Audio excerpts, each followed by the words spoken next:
you're watching this, we have a poker session happening. We're staying local, Parkwest. Really good cash games here in Manteca. I'm excited to be back. It has been a minute since I've been here. So I'll see you guys at the end.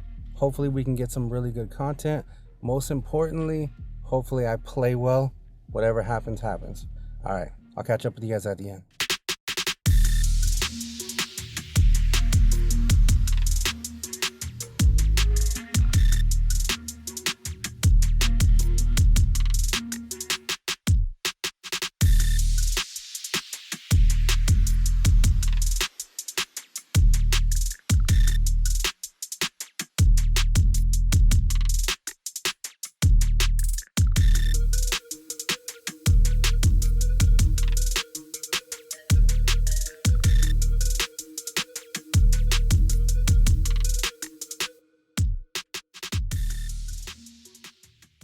All right, so now we're going to get into the very first hand of the session.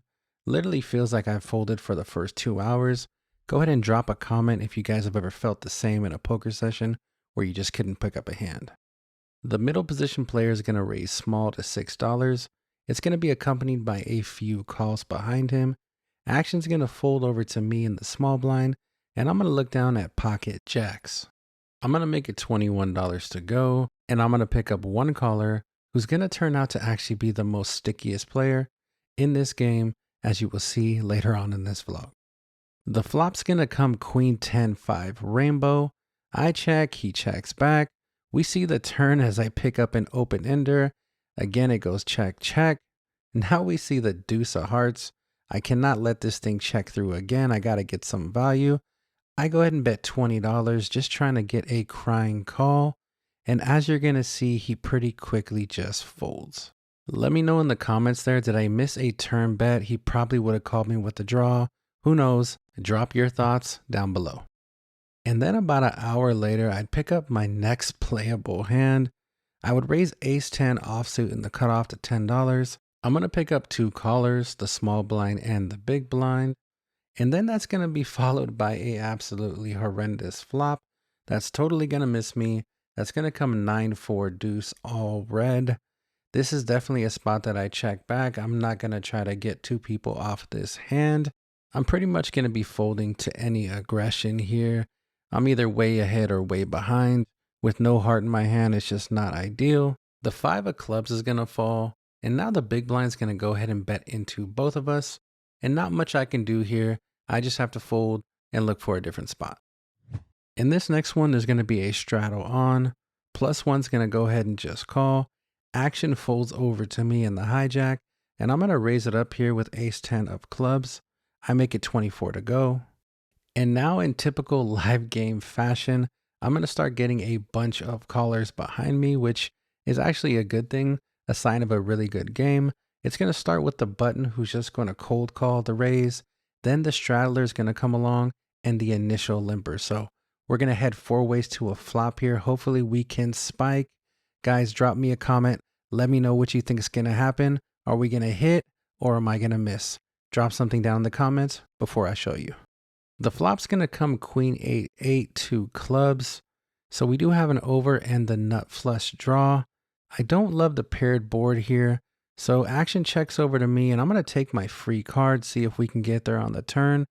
And as you see, unfortunately, I do not, as the 7 of hearts falls off. The straddler is going to decide to bet into this pot for $30. The next player is going to decide to make the call. So we are definitely getting a price here.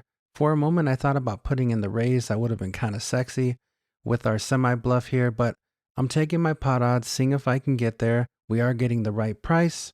And as you see, the river comes to 6 of spades. We brick. The player in the middle is going to go ahead and bet for $50 now. And no choice, we just have to fold what could have been. In this next one, there's going to be 5 limps. And then the small blind is going to go ahead and decide to complete. And I'm going to peel back 2 beautiful red ladies here in the big. And you guessed it, the limping is now going to stop as I'm going to raise it $22. And I'm pretty much going to get what I want here. The splashy player is going to decide to come along. And we're going to be heads up out of position, but with a very strong hand. Let's see if we can flop well. I'm going to put this in the well category as we're going to flop top set. Queen 10, 8, we spike. Now I'm going to go ahead and just make a continuation bet here.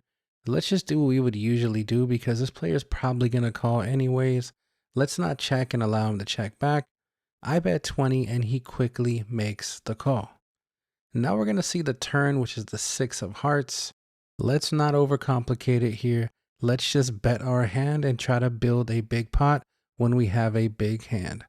I bet 50 and as you see, he's quickly just gonna fold. So let me know, should I have checked there, guys? What do you think? Would you have checked and let him see if he would bet, hang himself? Or should I just bet for value like I did and he just didn't have anything? Let me know in the comments down below. So this is going to be the most interesting hand of the entire session. As you see, I go ahead and post out of turn because I've been on break, and I think it's poor etiquette to wait till I get in the big blind to play again, especially when everyone's been playing short without me. So I posted, which is something I usually do not do. And while I was doing that, I was trying to set up my camera, getting ready to vlog, looking at my notes app. I did not see that the player in the +1 position in the green shirt kind of forgot that he had money out there already, so it looked like he just called, but kind of looked like he also wanted to raise until he saw the player next to him actually raise to $10. And so I decided to raise it to $30 when I looked down at ace queen offsuit in the cutoff. Obviously, I think I'm good here versus the original raiser's range, and that is until the original limper decides to make it $125 to go. Now I go deep into the tank here, to be honest. I'm just kind of perplexed. So let me let you hear some of the table audio of what happens next. I didn't want that. That's not what I wanted. Ain't that what I think you got there? A lot of action from me though. Hey, you can fold it. I'll just show you. You can show me now. You fold, I'll show you. You can show one now.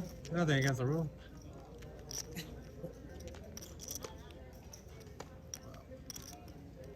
But if you guess it, one guess, I'll show. If you guess it right, even you, I'll give you one guess too. Maybe ace king. Maybe. I doubt it though. What? That one. Maybe ace king. Ace who? Ace king? Oh. I doubt it though.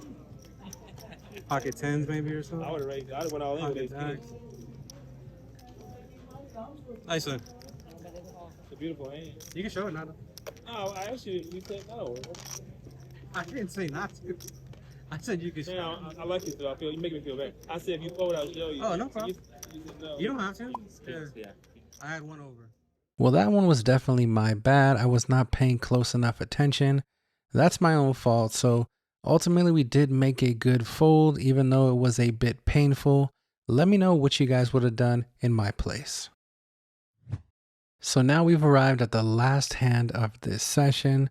So from that last hand, a good hour plus, I would say an hour and a half has gone by until we got this hand right here. So I've been completely card dead until this one, when I'm going to look down at ace king and I open up to $15, and I'm going to wind up picking up 3 callers.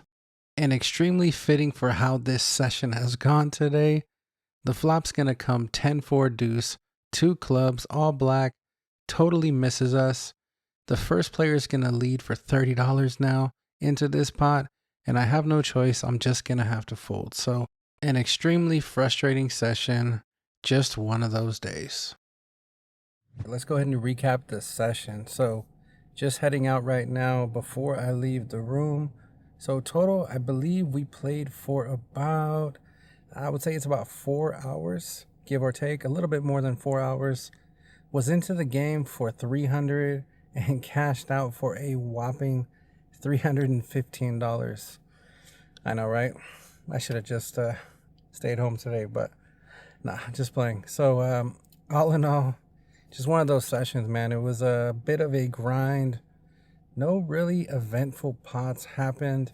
There was one hand early on that I was kind of stuck in the middle, and one player bet pretty big on the flop after I was a pre-flop raiser. And then another player jammed, and I made a fold with pocket jacks, and guy turned over a bluff, so I had no reads, no anything. It was kind of a weird spot early on in the session, so definitely would have liked to have that one back, but I wasn't able to film that one because my seat was really bad, so the viewing angle was just not ideal. But It's all right. We're going to take it and keep moving on to the next one. So if you made it to the end, I appreciate you guys. And time to head home. I'll catch you guys on the next one. Have a good one, all right? Take care. Peace.